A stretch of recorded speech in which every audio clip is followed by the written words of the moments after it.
Hello, everyone, and welcome to the 12th episode of the 8th series of the Temple of Surf, the podcast. Today, with us from California, Cooper Nielsen, aka Patrol Surfboards. We discuss with him about surfboards, and much more.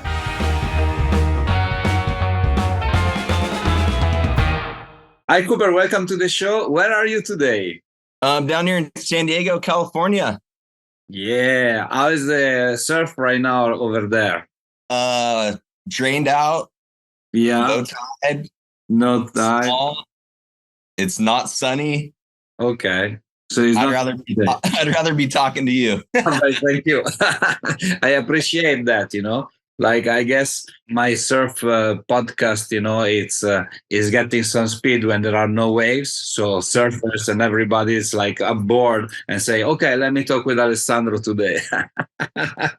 Yeah, I guess springtime in California is a good time for you then. Exactly, definitely. So today we're gonna talk about many things: surf patrol, surfboards, you as a surfer. But the first question that I have for you is, in your opinion, what is the most important thing in surfing?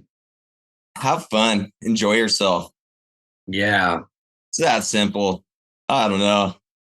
Just go paddle out, get wet. If you catch one wave, cool. And if you don't catch it, that's simple. Like ride a boogie board, ride a surfboard, ride a surf mat, body surf. Just ride a wave. If it makes you happy, that's all that matters. Yeah, being in the ocean and try to have as much fun as possible, as much good time as possible. Totally. Yeah. Share experiences maybe with other people, right? And not maybe to fight. Totally. Especially as they get older, it's like give people waves, stoke them out, take care of the kids, give back. Yeah. There is a certain responsibility in getting older, isn't it?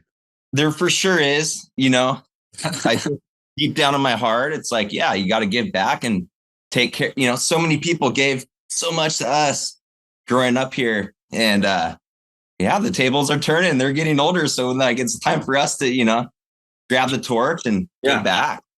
Exactly. And for you, how did it started? In a sense, today we're going to talk a lot about surfboards. So what was your first proper surfboard? I mean, the one that really changed the way of surfing for you? Totally. Well, my very first board was like a 90s Sarich that my cousin gave me. I paid him like $20 or something. Okay. Little pinner, too thin, didn't work well. I barely caught waves.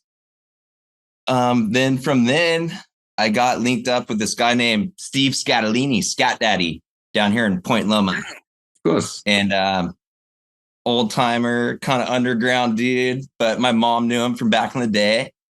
And she brought my brother and I over there, and we got some custom boards built. Probably I was in middle school.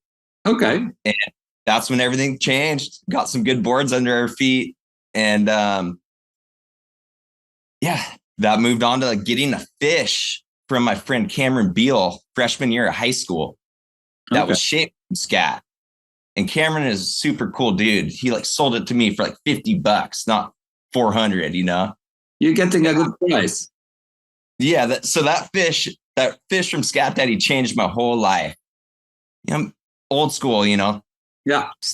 Stevie List style fish, keel fin, no leash plug. And that thing was epic. And dude, I wish I still had it. But again, when it was time, it went to the next kid. We sold it for $50 to another family, Okay. It makes sense, You got it cheap and you give it cheap to somebody else, but you pass the stock in the meantime, right? For sure. Maintain that board. What it's all about. Can't be too greedy. Can't be too greedy. I totally agree with you. And so, because having a good surfboard, I think it's very important, right? To progress. You can start with any board, but at a certain point you need to change for something nice. But again, I think people kind of think about it too much. You can ride an Aloha. It's a flat piece of wood, and it's really hard to ride. But if you want to tap into it and do it, you can do it. So great equipment is great, built, with skill from good people. But also at the end of the day, you can just go stand up on a boogie board, you know? So I think, it's definitely pilot error for some people. Okay. No, I see what you mean. Like the surfboard doesn't make the surfer, right? It's like, but Totally.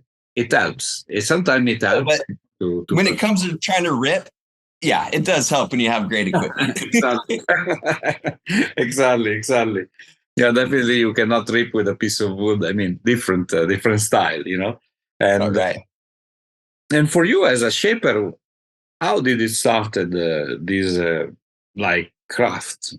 You are interested into crafting things, or how did it started? Yeah, I started working at a surf shop as a teenager, freshman year of high school or so, and worked there for about 6 years, and then kind of got the can how to move on. But during that time, I was surrounded by some great shapers and people. Okay. And yeah, got mini boards, and it was all sweet. And then all of a sudden, I'm like, oh, I don't get the bro deal anymore. Like, what do I do? So I went up the street, ordered a couple blanks, or excuse me, I got a couple blanks, went to John Hawley's spot, and John Hawley shaped me a couple boards. Not bad. And while I was kind of interested in shaping myself, and yeah, I just kind of might as well just make my own equipment. No one else is going to do it. Get all John Hawley's up the street. But other than that, like, I was interested, Yeah. I mean, curiosity, it's a good driver, right? Oh, totally. So yeah, I built one and it worked. It it floated. Okay. It surfed well, and yeah, it just kept on going. They maybe weren't the most beautiful boards, but they were good enough, and yeah, kept my stoke high. Okay. That the surfboards are floating is indeed important. It's a good starting point for every surfboard, and then we'll talk about performance of it. And so today, how many surfboards you would have shipped so far? I mean, how is it going with the? Not a whole bunch, like 240-ish, maybe around there. I write them down. I take my notes, but that's why I write them down so I can forget. And is hand shaped, right? Or you're using all hand shaped with the planer, and yeah, these two guys right here, monos. Yeah, it's that because it's a tradition. Since you have around you a lot of incredible surfers, like John Ollie, sorry, shapers and surfers as well. John Ollie said one, and if they can teach you their craft that they've learned since years and years and years, and you are the next one that has the ability to shape by hand, is a totally a privilege, right? It doesn't happen every day. Totally. And I'm not in there like, hey, teach me how to shape to anybody, but like, I just got to go in there and go say hi, say what up, kind of just knock on the door and hang out and learn.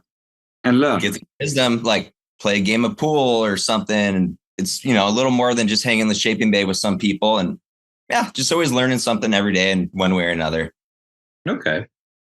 And San Diego, of course, is famous worldwide, for being a kind of, they are like all the best surfboard shaper in the world. They are there, It's pretty crazy. I'd say so. Like within 10 square miles around here, like, it's nuts.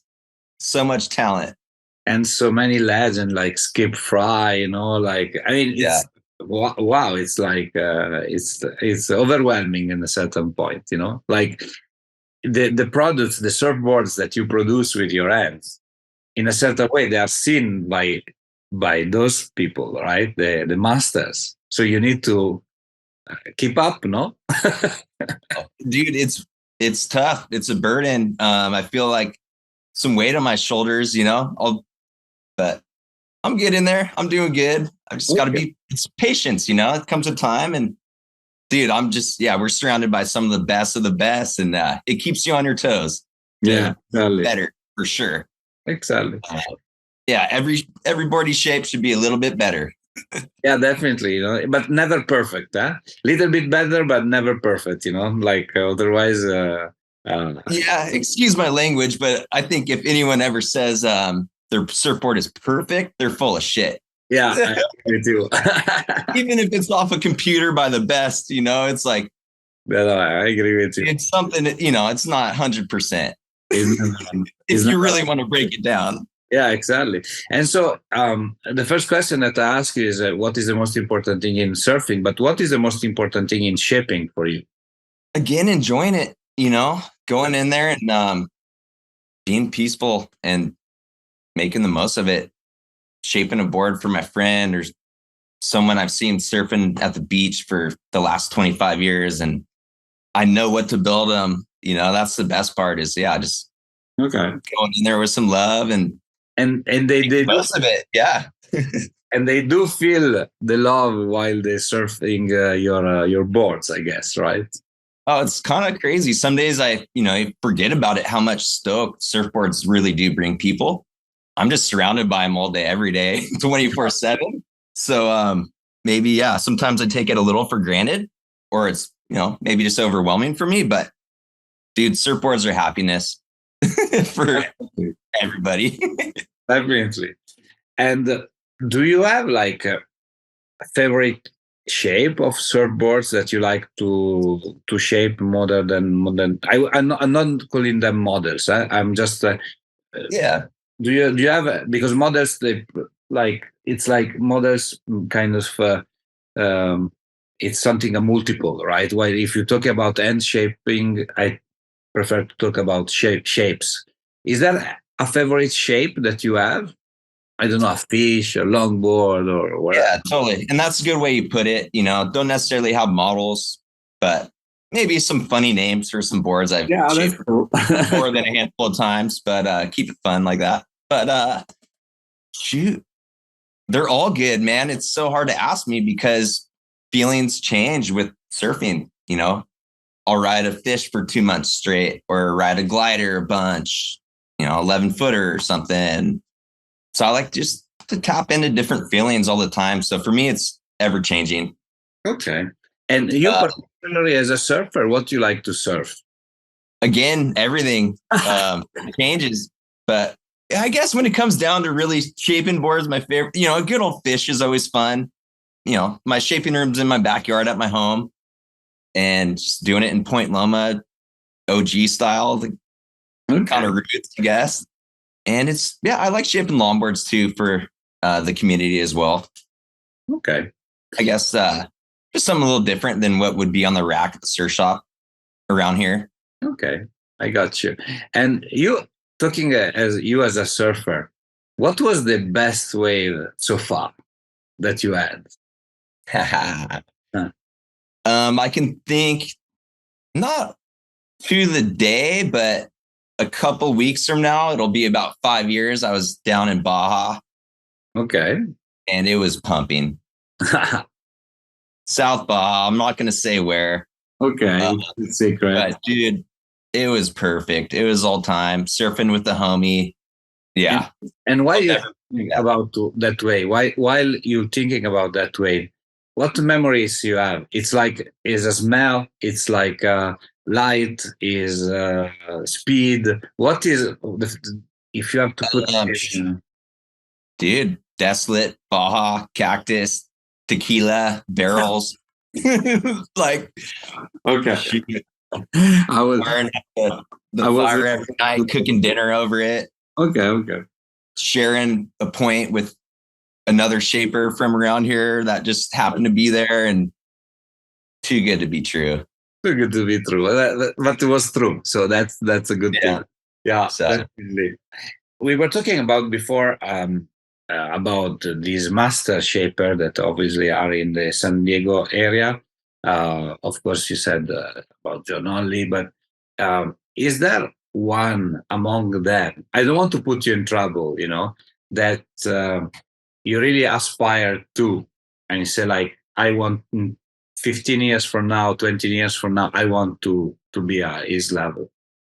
I definitely probably never will because the guy's a mad scientist, but Dane Purley of Osprey Surfboards. Mm-hmm. Hopefully you don't mind me mentioning you, Dane, but you're nuts, dude. His surfboards, his technique, his dedication is just over the top. And no one does it better, really. Okay. And very blessed to see him multiple times a week, whether it's at work or surfing or just around our town. But that guy is, dude, number one. Okay, cool. And fortunate, my roommates get to ride some boards from him, and myself, I got a Speed Demon, and the shapes are next level. Okay. Totally. Nice to know. Have you ever received a feedback from a surfer about your surfboards that helped you to improve the way you were shaping? All the time. I feel like a lot of people beat around the bush and they're just like, oh, the thing's sick, da-da-da. But I love it when someone's like, oh, this didn't feel great and I want to switch it up and blah, blah, blah. And I like that kind of feedback. Tell me what's really going on, tap into it. And then also showing some boards off to other shapers that are a little more skilled and owned than me. They definitely give me that feedback. There's a high spot here, something here, this and that. And that's the best feedback. Yeah. I guess those feedback they substantially help the way you shape, right? Because of course you can try your own surfboards. That's a good thing. But maybe like other people can tell you better. They can tell you what's going on wrong or good, because the feedback can be also good. It's like mostly, yeah. But what is also great is living here. I get to see my boards in action. A lot of them, So okay. I'll get to see the customer, friend usually surf them. And I get to try them out too, because they're right down the street, Exactly. The next question is a question that I ask. Actually, there are a lot of questions that I ask to everybody on the show, but I like that everybody has his own way to answer them, and so that makes it special. You met a lot of surfers, shapers, people around you, because obviously you living within the surfboard industry at large, or surfers. And was there a meeting with one surfer that was particularly meaningful for you? I mean, like someone that you met and it was like, okay, I really have admired that guy because. I got a cool little story that's kind of misto. Please. I was in middle school and I broke my collarbone during the summer. Wow. And my mom took me to an autograph signing, and it was the Volcom team. Sean, Barney Barron, Gavin Beshin, and Bruce Irons were there. Wow. Dude, Sean, Barney, and Gavin, they're super roots and just give me love, dude. I was this broken little kid getting autographs. But I remember Gavin going oh, your name's Cooper? You heard of Michael Cooper, the basketball player from the Lakers? I'm like, dude, that's who I'm named after. And we're like, whoa. But I don't know, dude. That guy just seems like a rude, soulful person, just living the good life with his family, getting barreled. And I don't know. I admire that dude. Cool. Nice story. I like that. How long did it last with the collarbone? I hope it didn't last that much, Oh, dude, I've broken this one once and this one twice. Surgery.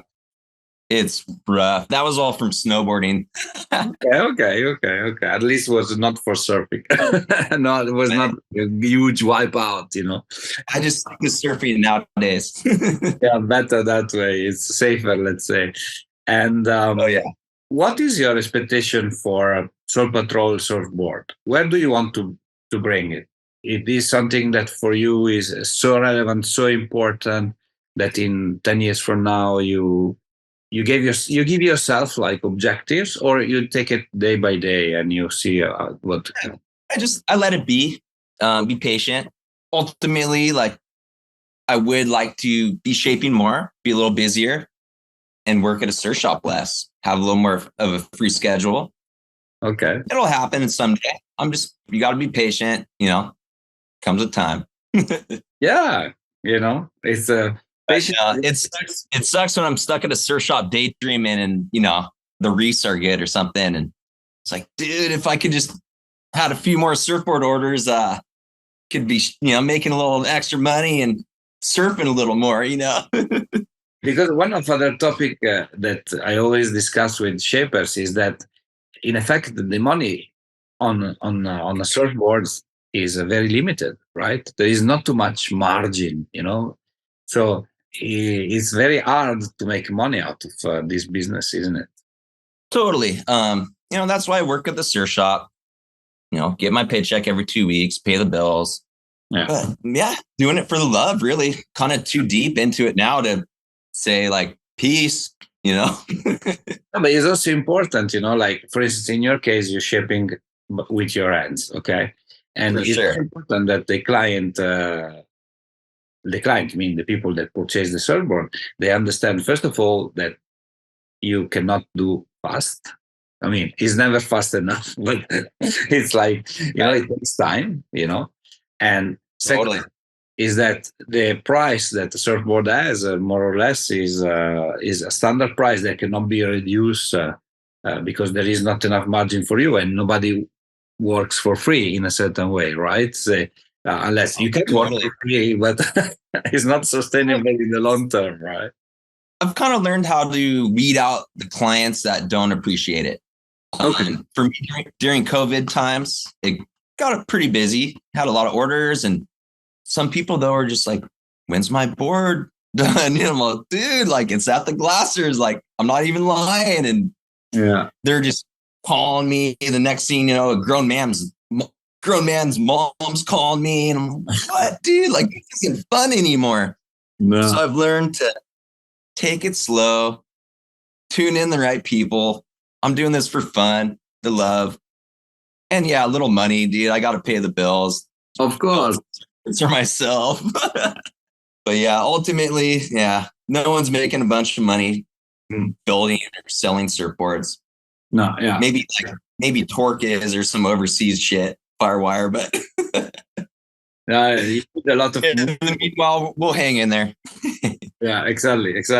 Or you go for like very expensive surfboards, but that is a different story, And yes, wall hangers it's nice for the wall, but it's not very nice for the surfboard, right? Because the surfboard will never touch the sea or the water. So at the end of the day, it's not. So that's another topic. I hate that. If you have a Stevie List, a Skip Fry, whatever, pull it off your wall, surf that thing, wax it up. It's a surfboard. It's meant to be in the ocean.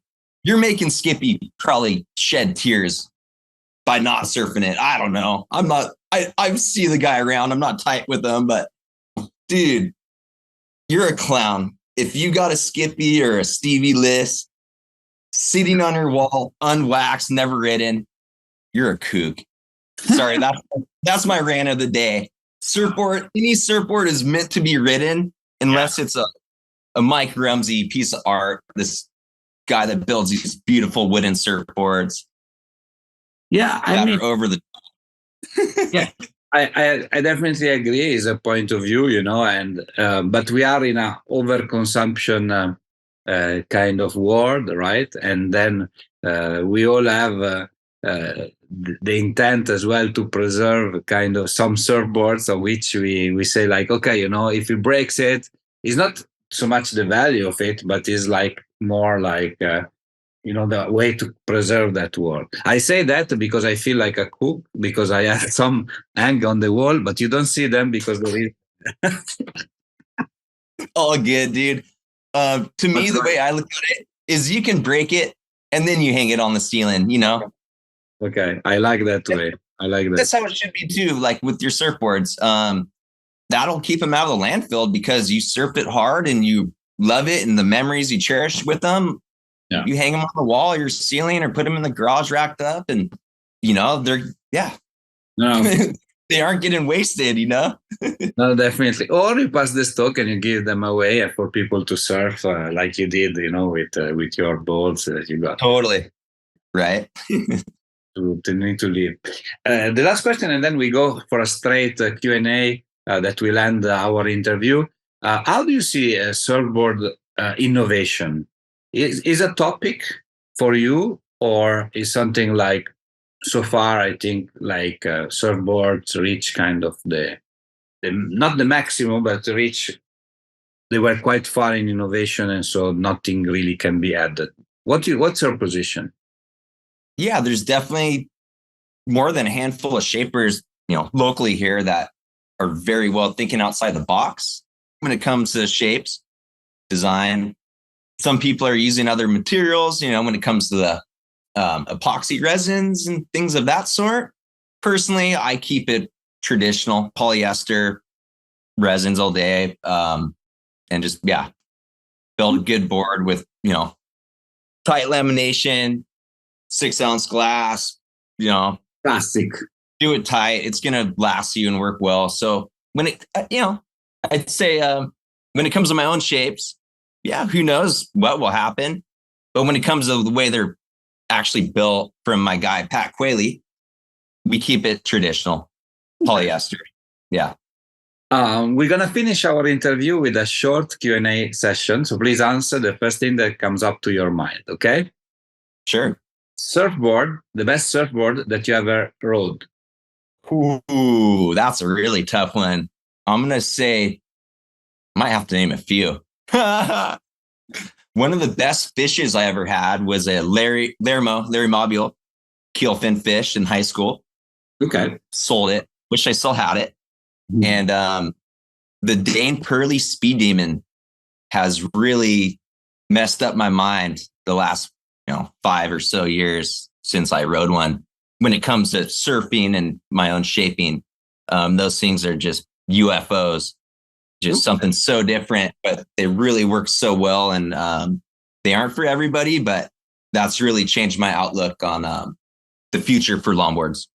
Okay. Favorite shaper of all time? Ooh, well, I got to give it up to good old John Hawley, man. That guy's a workhorse. He freaking charged. Of course. Guys, I don't know, late 70s or something, and he's still just a grom getting after it. Like, bring a blank by, I'll shape it up. And also, like back in the earlier days, he always told me, shape faster, get after it. Now that means, dude, be patient, move slow, do your best, breathe, take it all in. And I'd say that's the man. Just being a SD kid, that's the guy right there. Definitely. Good old John Hawley. I agree with you. He's a great person and fun, so fun. Yeah, so all right. That's dude with his stories. And personal question: your favorite song, kind of music? Ooh, dude. Again, like surfing and surfboards, it's ever changing. Kind of comes with the days and the moods and the conditions. But I'm not gonna lie. Lately, I've been bumping some country music. I never thought I'd listen to country music in my whole entire life. Johnny Cash and shit like that is cool, but I've been getting country a little bit. Okay, I like that. I guess, dude, shout out Slightly Stupid is, OB style right here. They got some jams. Dude, I listen to everything. Yeah. Okay, cool. I can't nail that one on the head because, dude, again, every day is a new day. Okay, no, I like that. It's like, and do you listen to music while you shape or no? I do. I enjoy listening to music while I shape. But also I like turning it off and tuning out and listening, just the, sandpaper, cruising the blank, it's a nice song. And tune in. Favorite surf spot that you can say, not the one that you want to keep secret. Yeah, I got a spot around here. Doesn't break all the time, but it's kind of, if it did, I'd be there. Okay. There is another place like home, right?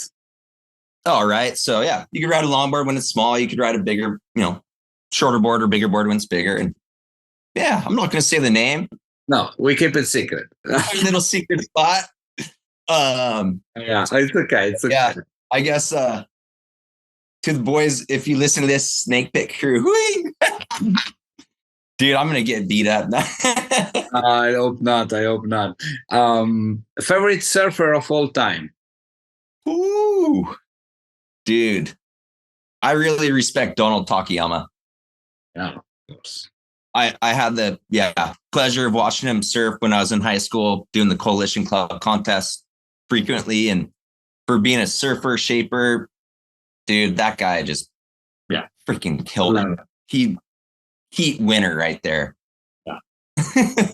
Definitely. Not that it's about winning contests, but dude, respect for Donald. You know, his shapes have given me a lot of inspiration, you know, the Model Ts and stuff of that sort, and many others too. But his surfing, shaping skills, that guy's right there. Yeah, I agree. And the last question I ask everyone on the show, I don't remember why I came up with this question. Sometimes I regret, but what to do? Your best relationship advice. Oh man, I've been through the ringer the last year with relationships. You think you got it all locked down, then shit happens. But shoot, spend more time with each other, love each other more. Yeah, that's what I can do. Take more days off of work. You know, we are human, so we need human relationship. You know, if we are staying, and then it's difficult to commit and do anything about it, right? So I think people they get too busy. Yeah, exactly. And gotta work, and dude, take a day off, go to the beach with your loved one or your family or your kids, whatever, and enjoy life. Exactly. Totally agree with you. Thanks a lot, Cooper, for being on the show with me today, and I look forward to talk to you very soon. Dude, catch you around, and hey, when you're in San Diego, say hi, man. Of course I will. Ciao. All right. Cool. Alessandro, peace, brother. Thank you. Ciao.